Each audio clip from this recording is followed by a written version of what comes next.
Bonjour à toutes et à tous, bienvenue au Media Center de la Silver Economy Expo. Des interviews à suivre en audio, sachez-le, mais aussi en vidéo sur notre site internet et nos réseaux sociaux. Nous allons donc parler aujourd'hui de Silver Economy et j'ai le plaisir d'accueillir Marianne Monchamp, qui est ancienne secrétaire d'État, Madame le Ministre, et présidente de la CNSA. Bonjour Marianne. Bonjour à vous. Bonjour. Alors, j'ai dit CNSA, mais tout le monde ne sait pas forcément ce que c'est que le CNSA. Non, c'est vrai, l'acronyme est un peu barbare. Oui, comme souvent en France. Alors vous me demandez d'expliquer, c'est ça? Qu'est-ce que c'est? Dites-nous.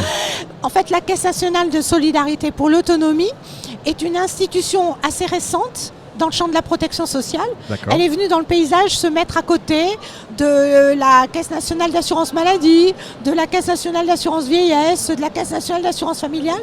Mais sa particularité, c'est qu'au lieu de traiter de grands risques comme la maladie, la vieillesse, les accidents du travail, elle porte une ambition qui est celle de la vie autonome de nos concitoyens, quel que soit leur âge ou quelle que soit leur situation de handicap. D'accord. Et cette caisse, elle a vu le jour juste après la canicule de 2003, dont il faut toujours rappeler que notre pays s'est réveillé KO debout parce qu'on avait juste oublié qu'il y avait des personnes âgées qui étaient chez elles dans des établissements et qu'elles pouvaient mourir tout simplement parce qu'il y avait un épisode caniculaire. Donc la nation s'est saisie de ce sujet et depuis, ça a donné lieu à beaucoup de dispositifs, beaucoup d'innovations. Et le salon d'aujourd'hui, je crois qu'il nous montre, s'il en était besoin, que c'est un vrai foisonnement d'acteurs qui se mobilisent pour faire face à l'avancée en âge de toute la société française. Et c'est une bonne chose. Alors vous avez dit le grand mot à la mode, c'est le mot autonomie. C'est quand même un mot important. Est-ce que l'autonomie, c'est l'avenir? Ça veut dire moins de dépendance, plus de formation? Pour moi, l'autonomie, c'est un projet de société. Vous savez, les pères fondateurs de la sécurité sociale, eux, ils voulaient lutter contre les coups du sort. Un travailleur qui brusquement avait un accident, qui ne pouvait plus gagner sa vie, faire vivre sa famille, au lendemain de la guerre, il fallait lui apporter par la solidarité nationale le secours. Aujourd'hui, notre acception même des risques, elle a changé. Quand on est malade aujourd'hui, on est malade parfois très très longtemps. Le vieillissement, c'est un phénomène qui dure. Oui. Il dure parce que l'espérance de vie, et par ailleurs on peut le prévoir. Et donc on voit bien que notre sensibilité, elle a changé. Et l'autonomie, je le disais, c'est un projet de société parce qu'au fond c'est l'affirmation de la citoyenneté. Ça nous dit une chose simple, c'est que sous réserve de soutenir l'autonomie de nos concitoyens, chacun peut prétendre à avoir la même place que n'importe quel autre qui, lui, serait réputé plus en forme, plus jeune ou en meilleure posture.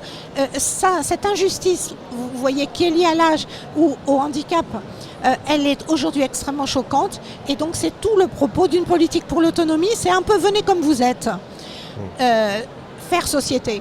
Bien sûr. Et la puissance publique, la solidarité vous aide à atténuer les marches et à gommer les différences. C'est vraiment un très joli projet. Est-ce que ça veut dire que c'est la fin de la dépendance petit à petit? C'est la fin des EHPAD, que l'autonomie va nous aider à rester chez nous?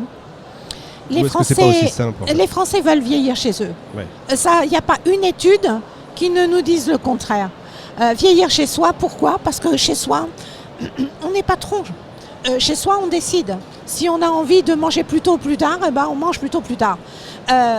Cependant, il arrive dans un parcours de vie que, notamment quand on est atteint d'une pathologie neurodégénérative, quand on n'a pas de famille ou que sa famille est très éloignée ou fragile, il faille trouver des solutions qui soient au fond des solutions mutualisées, peut-être plus collectives.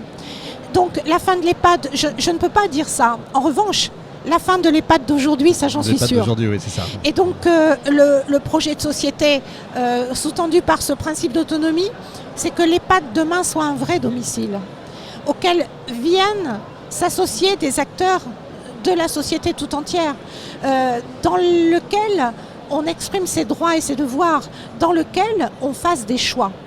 Et c'est cette inversion, vous voyez, de la représentation de ce qui est bien pour une personne qui est en train de s'opérer dans la société contemporaine. C'est une bonne chose. Alors j'aime beaucoup évidemment ce projet de société. Ça veut dire à terme, même à court terme, plus d'emplois, plus de formation d'abord de personnes et plus d'emplois, parce qu'on doit venir aider quand même les personnes à domicile. Je crois qu'il faut vraiment mesurer à quel point nous sommes dans une situation extrêmement inédite qui est celle d'une société qui vieillit. Bien sûr. Tout l'hémisphère nord de la planète c'est pas français, est confronté au vieillissement. Si nous ne comprenons pas que nous devons changer nos modèles de production, que nous devons changer nos choix et nos stratégies d'affectation budgétaire, que nous devons changer nos organisations et nos institutions pour accompagner l'avancée en âge, je crains que demain nous n'ayons des réveils douloureux. Et vous avez bien raison de parler de la question de l'emploi. Simplement, j'ajouterai qu'il n'est pas tout à fait normal que ce soit parfois des travailleurs pauvres qui maintiennent le système en l'état et qui lui permettent de survivre à ce système d'accompagnement, alors même que toute notre société est en train de migrer vers le modèle du vieillissement. C'est pour ça qu'il faut affirmer, oui, le soutien à l'économie du vieillissement, mais il faut le faire avec une exigence éthique et en mesurant la contribution de l'ensemble de ces personnels, je pense en particulier à tous ceux qui sont dans les services d'aide à la personne, à l'intérêt général. Vous avez raison de parler d'éthique et parfois on voit que le gouvernement n'est pas toujours, quel que soit le gouvernement, on peut le dire aussi, n'est pas toujours au fait de tout ça. Quand on voit la proposition qui avait été faite de mettre fin à l'exonération des charges sociales pour les personnes de plus de 70 ans qui employaient une personne à domicile, ça ne va pas dans le bon sens. Si vous voulez, j'y vois le signe d'une transition qui est en cours. Et vous savez, dans les transitions, il y a parfois des ratés. Il y a parfois des moments où on peut se contredire. Mais malgré tout, regardons le sens de l'histoire. Oui. Et le sens de l'histoire, c'est d'affirmer que le vieillissement est un phénomène incontournable, que nous devons nous organiser, que nous avons besoin d'adapter, je le disais, nos institutions, mais aussi de faire émerger des choix politiques qui aillent dans le sens de cet accompagnement de l'avancée en âge. C'est pour ça que ce loupé, parce que je crois qu'on peut dire que c'était un loupé, il a été réparé si vite par le Premier ministre lui-même, qui a rétabli au fond la logique de ce soutien à un particulier employeur qui n'est pas un dangereux capitaliste, mais qui est parfois une classe moyenne supérieure avec un niveau d'appât assez faible et qui ne va pas en établissement et qui a besoin, parce qu'on appelle, quand on est techno, de la dépense fiscale, c'est-à-dire de l'exonération, d'employer chez lui des personnels qui vont l'aider à rester autonome. Évidemment. Il ne faut pas non plus oublier l'emploi des personnes handicapées. C'est un sujet que vous avez bien connu, qui n'est pas toujours facile. Est-ce que vous avez l'impression que ça change, que ça bouge, là aussi, que ce n'est pas difficile? Parfois, on dit que pour ces personnes handicapées qui cherchent un emploi ou qui parfois le trouvent, ont une double peine. C'est l'administration qui leur pose des problèmes, qui ne les considère pas assez, qui leur disent « vous n'êtes pas assez handicapé ». Est-ce que ça aussi, ça va changer? Alors, très clairement, quand on observe le comportement des employeurs, on est quand même frappé du foisonnement d'initiatives. Oui. Aujourd'hui, moi, je n'entends plus aucun chef d'entreprise digne de ce nom qui dise « non, ça sera sans moi ». Ça n'est plus possible. Pour les entreprises, je suis d'accord. J'ai l'impression que parfois, la lourdeur administrative... Il convient effectivement de faire en sorte que nos organisations publiques et notre administration, tout simplement, de ces sujets, accompagnent ce mouvement de libération des initiatives. La grosse difficulté, elle est aujourd'hui, on le sait, dans l'accès aux droits, dans la reconnaissance de travailleurs handicapés.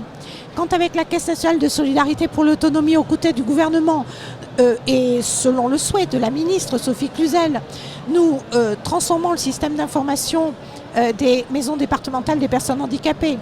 Quand nous créons avec la Caisse des dépôts et consignations un portail extrêmement innovant pour faciliter l'accès à l'emploi en le configurant à partir des questions des personnes et non pas à partir d'un présupposé administratif. Chaque fois, nous allons dans le sens d'une amélioration. Mais si vous me dites que le chemin est long, je vous l'accorde, il est long. Et quand on est au chômage aujourd'hui, 2 fois plus quand on est en situation de handicap que quand on est ordinaire, il y a de quoi parfois être de mauvaise humeur. Oui, effectivement. Vous parliez de portail. Le portail du CNSA est extrêmement bien fait, je trouve, puisqu'il est adapté à la personne qui va arriver. C'est soit, effectivement, je choisis, je suis une personne âgée ou je suis une personne en situation de handicap. Est-ce que le numérique, on parlait de fracture numérique il y a quelques années, va aider ces personnes-là? Est-ce que c'est une aide aujourd'hui? C'est une évidence que le numérique transforme totalement les usages. Et j'entends souvent des gens qui disent il faut simplifier, il faut simplifier. Moi, j'ai un peu tendance à sortir mon flingue quand j'entends ça. Pourquoi? Parce que nous avons besoin de réponses complexes pour adresser des personnes en situation complexe. Mais ce qui doit être simplifié, c'est l'accès à l'information. C'est le design de l'usage. Oui. Donc le numérique, oui, à la condition qu'il soit configuré, qu'il soit organisé, qu'il soit mis en œuvre et déployé à partir de l'expérience client, à dessein, j'utilise ce terme provocateur, du client, mais de celui qui a le droit de dire non, de celui qui a le droit de choisir, de celui qui a le droit d'exiger une qualité de service rendu. Et chaque fois qu'on va effectivement vers des organisations qui, à l'instar en effet du portail de la CNSA, partent de la question même du bénéficiaire, chaque fois on voit que le numérique est prodigieusement utile. Absolument. Parce qu'il permet le choix et il soutient l'autonomie. Vous êtes confiante pour l'avenir ? Je suis confiante, mais je suis résolue. Confiante parce que chaque jour, et la visite à ce salon me montre que le foisonnement est là et que les acteurs s'en sont saisis. Mais je suis résolue dans mon engagement. Il faut que nous soyons exigeants envers nous-mêmes et il faut que les institutions publiques acceptent de changer leurs pratiques, acceptent de bouger, acceptent de se moderniser. C'est presque une question un peu barbare, mais qui porte sur la modernisation de l'État. Le message est passé. Merci beaucoup Marianne Merci Bonchamp. à vous. Merci beaucoup. Fin de cette émission en direct de notre Media Center. Retrouvez l'ensemble des émissions sur silver-économie avec un y-expo.com. On se retrouve la prochaine fois avec un nouvel invité.